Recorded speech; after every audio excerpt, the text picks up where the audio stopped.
পুরনো গ্রাম সোনারপুর। সেখানে ছিল এক শতবর্ষী বটগাছ, যার নিচে নাকি গুপ্তধন লুকিয়ে আছে, এমনটাই গল্প শুনত সবাই। কেউ বিশ্বাস করত, কেউ হাসত। কিন্তু রবি আর তার বন্ধু আলী ঠিক করল, তারা সত্যিটা খুঁজে বের করবে। একদিন রাতে দুজনে কুড়াল, লণ্ঠন আর একটা পুরনো মানচিত্র নিয়ে বের হল। মানচিত্র অনুসারে বটগাছের চারপাশ মেপে দেখে তারা খোঁড়া শুরু করল। ঘড়ির কাঁটা টিকটিক করছে, রাত গভীর হচ্ছে।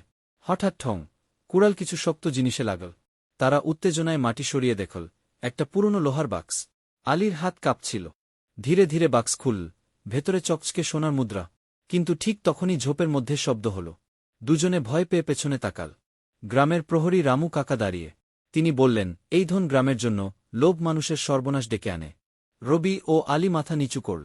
তারা ঠিক করল, গুপ্তধন লুকিয়ে রাখবে না, বরং গ্রামের উন্নতির জন্য দান করবে। সেই ধন দিয়ে স্কুল, পুকুর আর রাস্তা বানানো হল।